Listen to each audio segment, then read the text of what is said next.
Hello, this is Cho of the Shiny Colors Discord, and welcome to another episode of the Shiny Review. Today we'll be discussing the Login Flyin Heart banner featuring P-SSR4 Tenka, S-SSR6 Mamimi, as well as P-SSR4 Amana, the event card. First off, we have Tenka. Tenka 4 is a run back of a previous card that we never had the chance to talk about in a previous video, which is Tenka 2. In a lot of ways, they're the same card, just now with a visual coat of paint and some minor adjustments in terms of passive value and utility. Visual Alströmeria is now more or less complete thanks to Tenka 4, with one of their most dangerous memory appeals in terms of damage, and all the annoyance factor of Tenka 2, but for a team that's much more updated for the current state of the meta. She's a must-have for Visual Alströmeria players looking to make their mark. Her roles are Healer, Attack All, as well as Center. Tenka's initial skill is a visual 2.5 appeal that scales based on how high your HP is, so it is maxed when you're at full HP, which is the 2.5. This attacks all judges and also applies a 5% mental regen effect for 3 turns on you and all rivals. This then links into a visual 2.0 appeal that scales on stamina and attacks all the judges. At max, this skill becomes a visual 4.0 that attacks all judges, scales on stamina, and applies a mental regen effect of 5% for 5 turns to you and rivals. Links into the same visual 2.0 that attacks all judges and scales based on your HP. Her 1-star passive is a visual 40% buff as well as a mental heal of 3% if your team includes Tenka. This has a 30% chance to activate 3 times. The 2-star, or gold passive, is a visual 60% buff as well as a mental heal of 5% as long as your team includes Tenka. Has a 30% chance to activate 3 times. Her 3-star uncaps are actually 2 separate ones. The first is a visual 150 and the second is a mental 100. And her memory appeal when maxed is a 5% mental regen for 4 turns and links into a visual 4.0 appeal that scales based on how high your HP is. For recommended supports, Visual Alströmeria has received a lot of support since we talked about Tenka last, and you're able to utilize a lot of their power now that there is direct synergy for the unit, mostly because of Amana. While you can't use Avalon Tenka, the new Amana support is a great alternative. Otherwise, pick your strongest or pick your favorites. For recommended teammates, times sure have changed since the Tenka 3 banner, huh? The variation of this team depends on how much you value Amana or Chiyuki's memory appeal over Tenka's. Tenka can technically do more damage than Amana, but so could Chiyuki. So mix and match depending on your preference, just bring some buffers. So I recommend Rinze 3 and the initial SR Choco, but you can also choose Rinze 4 if you have her, or the limited PSR Chiyoko. Chiyuki 2 and Amana 2 are also reasonable substitutes if you do not have either of those cards. Overall, as a center, Tenka gets somewhere between a SS- and an A+. It all comes down to preference, but Tenka in the right hands is very strong.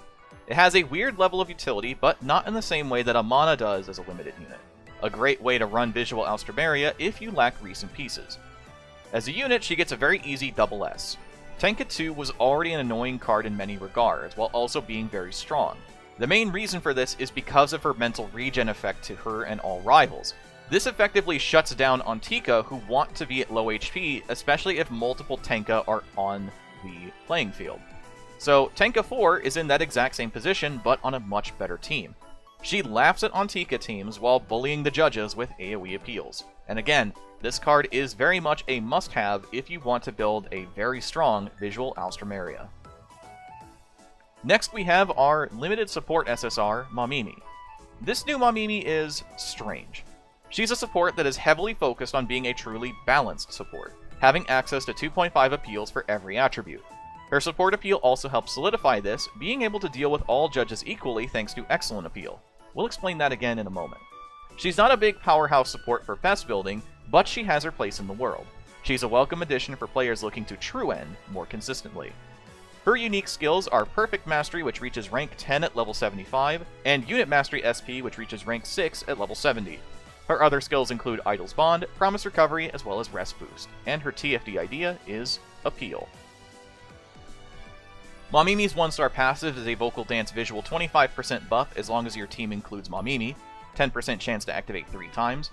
Her 2-star gold passive is a Vocal Dance visual 40% buff if your unit includes Mamimi, with a 10% chance to activate 3 times.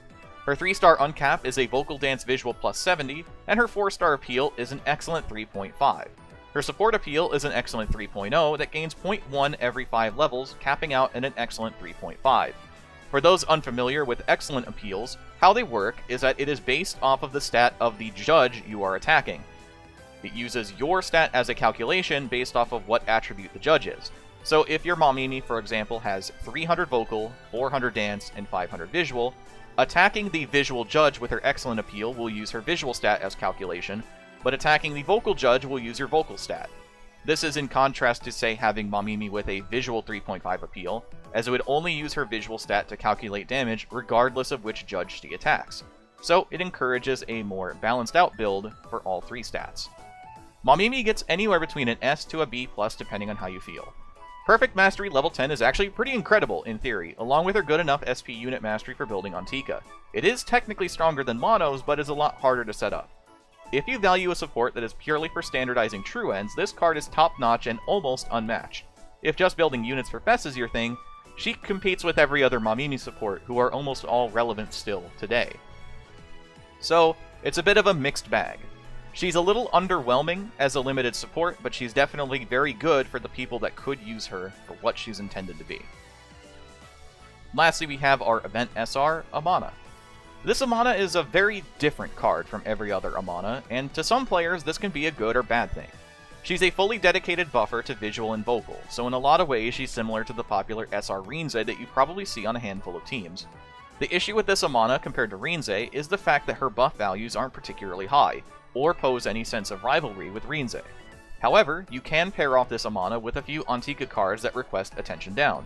Amana has bridged cultures, truly an icon for event cards. Just kidding, there's no space. Antika has 5 members, you can't throw a 6th on there. Sorry, Amana. It is very odd that they made her very attention-down focused when Alstrameria doesn't particularly do well with that right now. Maybe this is an illusion of what's to come, who knows? Her roles are buffer and attention down. Her initial skill is a vocal 40% buff for 2 turns and heals you for 10%, and reduces your attention by 30% for 1 turn. This can then link into a vocal 40% buff for 4 turns. At max, this becomes a visual 80% buff for 2 turns, heals you for 10% of your HP, and reduces your attention by 50%, and links into the visual 40% buff for 4 turns. Her 1-star passive is a vocal 12% buff as long as your mental is 75% or higher, with a 40% chance to activate once. Her 2-star gold passive is an attention 25% down as long as it's turn 3 or later, with a 40% chance to activate once. Her 3-star uncap is a plus 50 to mental, and her memory appeal when maxed is a mental damage cut of 20% for 3 turns, and links into a mental heal of 20%. For recommended supports, you can consider her attention down benefits, or just go all in on supporting whatever main stat you feel is most important for your Amana build, so you can choose to go full vocal or full visual. I recommend more visual since her visual buff is stronger, and you could also consider more defensive cards if you want to use this card, say, for Collabofest. Overall, Amana gets a C- as a center. Amana is definitely not center material, but you're welcome to try, I suppose. As a unit, she actually gets about a B+. She's a very interesting buffer for vocal or visual Alstrameria. If you don't have any Amana SR or SSR from the gacha, she's a reasonable start for a blossoming team trying to understand visual or vocal teams. As I said, this card might be good for Collabofest in the future to allow some buffing potential, and reducing your attention can help in surviving some turns, along with that heal. But overall, I don't think this is an Amana that's super worth fielding right now. And that's going to do it for the video today. Thanks so much as always for watching. If you liked what you saw, make sure to leave a like and share the video around to let people know what we're doing here on the channel. Next time we'll be talking about whatever banner comes next, or if you have any suggestions of what we could talk about next, feel free to let us know in the comments. So, till next time, I've been Cho. Thanks for watching, and have a wonderful rest of your day.